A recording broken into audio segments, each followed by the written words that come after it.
Kisah Nabi Nuh alaihi salam. Kisah Nabi Nuh alaihi salam dan kaumnya membuat kapal besar.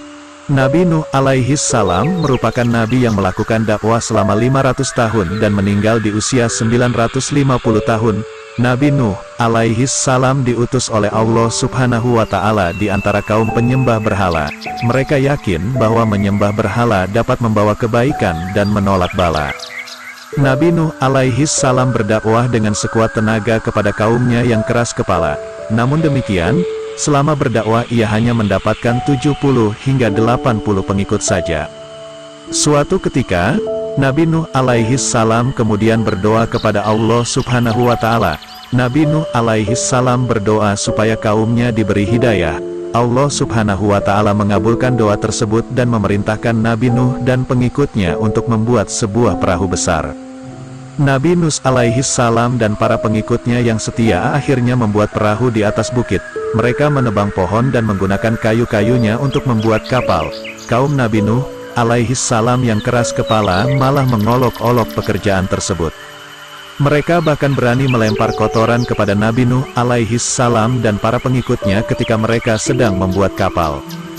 Setelah perahu Nabi Nuh AS selesai, beliau kemudian mengajak seluruh kaumnya untuk masuk ke dalam perahu. Nabi Nuh alaihi salam juga membawa serta seluruh jenis binatang. Masing-masing sepasang untuk setiap jenisnya. Selain itu Nabi Nuh alaihi salam juga membawa benih tumbuh-tumbuhan. Hal ini supaya kelak jenis hewan dan tumbuhan tersebut tetap bisa berkembang biak. Awan pun mulai mendung disusul dengan suara gemuruh halilintar. Hujan lebat pun turun amat lebatnya dan konon tak kunjung reda sampai 3 hari lamanya. Hingga akhirnya terjadilah banjir bandang. Kapal Nabi Nuh alaihi salam mulai terangkat karena air mulai membanjiri daratan. Tidak ada tempat yang aman dari banjir saat itu kecuali kapal Nabi Nuh alaihi salam. Hujan turun selama 40 hari 40 malam. Setelah itu, hujan perlahan mulai reda dan air perlahan mulai surut. Setelah 150 hari kemudian, Nabi Nuh alaihi salam dan para pengikutnya yang setia turun dari kapal dan mulai membangun kehidupan yang baru. Mereka hidup dalam nuansa ketaatan dan kesejahteraan dalam naungan Allah subhanahu wa ta'ala.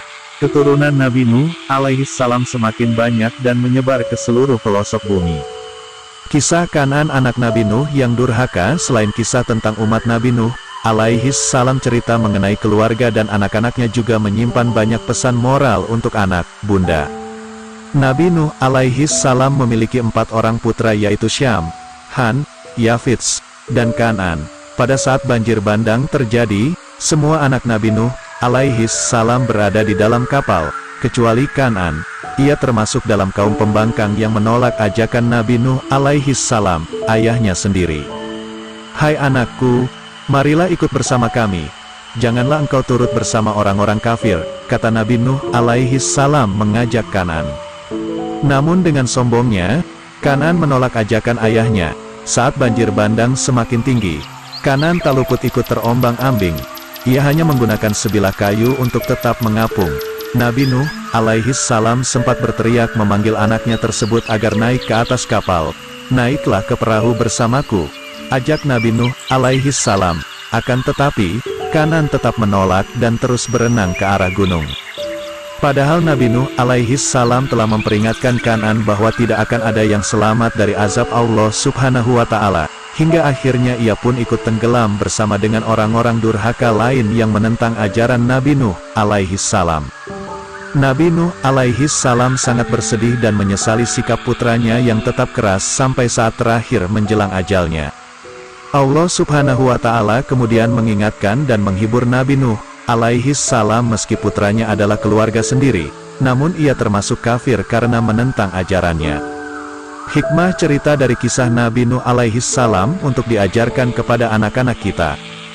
2 kisah Nabi Nuh alaihi salam di atas mengajarkan banyak pesan moral. Kesabaran Nabi Nuh alaihi salam dalam berdakwah selama ratusan tahun, meski hanya memiliki puluhan pengikut, patut dijadikan teladan oleh umat manusia. Bunda dapat mengajarkan kepada si kecil apabila mengajak orang lain dalam hal kebaikan, harus dilakukan dengan penuh kasih sayang seperti yang dilakukan oleh Nabi Nuh alaihi salam dalam berdakwah. Bunda, ajarkan pula kepada anak bahwa sabar dalam menghadapi kesulitan merupakan kunci kesuksesan. Setiap kali menemui sebuah tantangan dan hambatan, sebagai hamba Allah yang baik, maka diharapkan kita menjadi orang yang sabar dan terus tawakal kepada Allah Subhanahu wa Ta'ala. Di sisi lain, janganlah meniru sikap Kan'an dan kaum Nabi Nuh alaihis salam yang tidak mau untuk diajak bertobat dan tetap memilih menjadi kafir hingga azab merenggut nyawa mereka. Bunda dapat memberikan pemahaman pada anak bahwa beriman kepada Allah dan Rasul-Nya adalah jalan selamat di dunia dan akhirat. Setiap orang akan mendapatkan balasan yang setimpal dan sesuai dengan apa yang telah mereka lakukan. Mukjizat Nabi Nuh alaihis salam. Berdasarkan kisah Nabi Nuh alaihis salam, terdapat beberapa mukjizat yang dimiliki oleh Nabi Nuh alaihis salam sebagai salah satu nabi utusan Allah Subhanahu wa Ta'ala. Nabi Nuh alaihis salam merupakan salah satu nabi yang memiliki gelar ulul azmi karena kesabarannya dalam berdakwah ratusan tahun kepada kaumnya dan hanya memiliki puluhan pengikut saja. Gelar ulul azmi diberikan kepada nabi dan rasul yang memiliki kesabaran dan ketabahan yang luar biasa. Nabi Nuh alaihis salam mampu berumur panjang hingga 950 tahun dan berdakwah ratusan tahun. Nabi Nuh alaihis salam dan para pengikut setianya berhasil membuat kapal berukuran sangat besar dan kokoh hingga juga bisa menampung hewan dan tumbuhan dalam jumlah besar. Kapal Nabi Nuh alaihis salam berhasil melewati banjir besar dan bertahan lama hingga air surut. Semoga kisah Nabi Nuh alaihis salam dalam mengajak umatnya beriman pada Allah Subhanahu wa Ta'ala ini dapat menjadi pengingat bagi bunda dan anak-anak untuk selalu taat pada Sang Pencipta, Allah Subhanahu wa Ta'ala. Terima kasih sudah menonton. Jangan lupa subscribe, like, share, dan komen.